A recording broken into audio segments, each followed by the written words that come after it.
네, 안녕하세요. 오늘 저희가 같이 살펴볼 자료는 2025년 5월 4일 덕산소망교회 주일 설교 영상하고 노트입니다.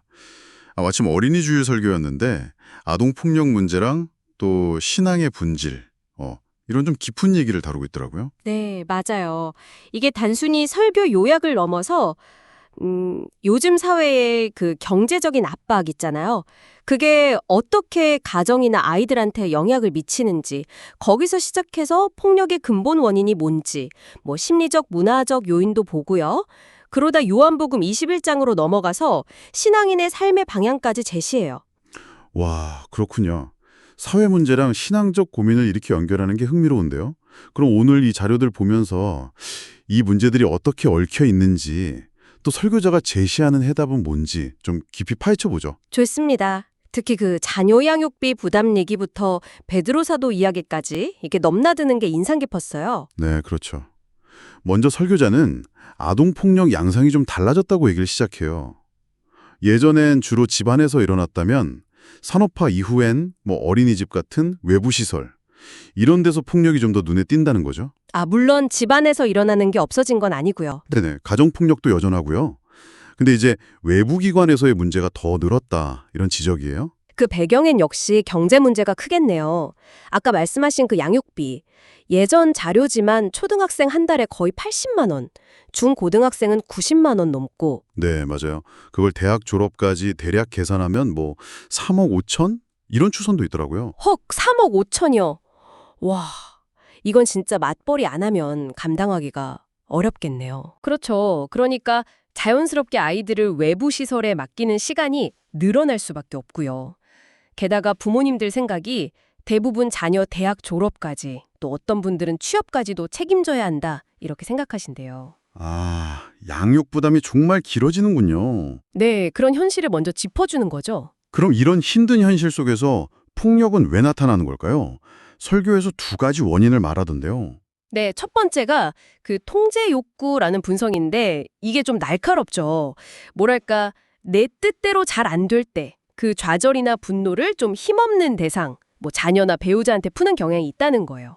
힘의 불균형을 이용하는 거군요. 맞습니다.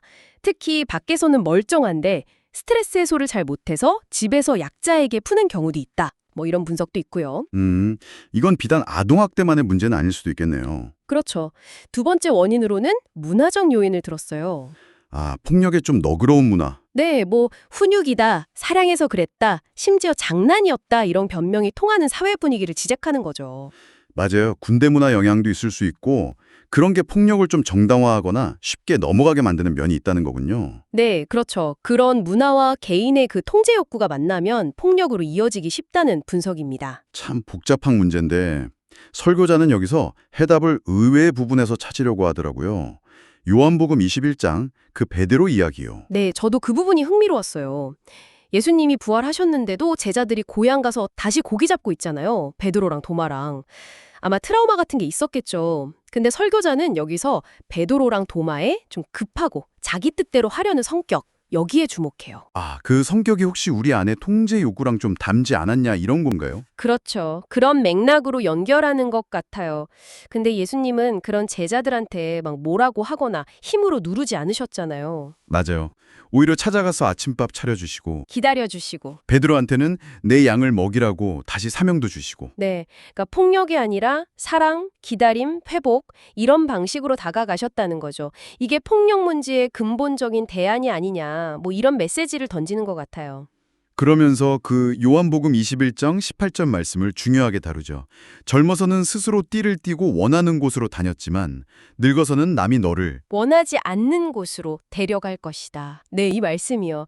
이게 자기 뜻대로 살던 삶에서 이제는 주님의 뜻에 이끌리는 삶으로 바뀌는 거다. 이게 진짜 성숙이다. 이런 해석이죠. 바울 사도의 변화랑 비슷하게요. 여기서 딱 그게 보이네요.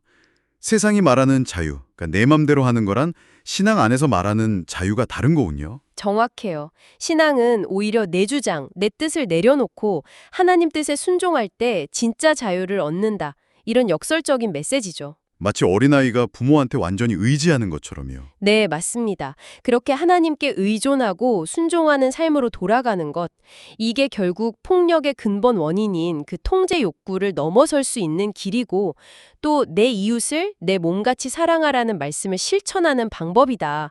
이렇게 결론을 내립니다. 오늘 이 설교 내용을 쭉 살펴보니 아동폭력이라는 사회 문제 밑에 깔린 그 경제적인 압박, 또 인간 내면의 통제 욕구, 그리고 이걸 쉽게 보는 문화, 이걸 다 짚어냈네요. 네, 그러면서 해법으로 그냥 사랑합시다가 아니라 내 뜻을 내려놓고 순종하는 뭐랄까 어린아이 같은 신앙, 더 근본적인 사세 변화를 얘기하고 있어요. 특히 그 베드로한테 하신 말씀, 늙어서는 원치 않는 곳으로 이끌린다는 게 어쩌면 신앙의 여정이라는 게 내 뜻을 이루는 게 아니라 오히려 나를 내어맡기는 과정일 수 있겠다. 이런 생각이 드네요. 그렇죠. 우리가 보통 생각하는 성공이나 자아 실현과는 좀 방향이 다를 수 있겠죠. 내 뜻대로 안 될 때 좌절하고 화내기보다 어쩌면 그 상황 속에 더 큰 뜻이 있을 수 있다고 보고 순종하는 삶의 가능성, 이게 오늘 이 자료를 통해 당신께서 한번 곱씹어 볼 만한 질문이 아닐까 싶습니다. 오늘 저희와 함께한 이 탐구가 당신의 생각에 작은 자극이 되었기를 바랍니다. 다음 시간에 또 다른 흥미로운 자료로 찾아뵙겠습니다.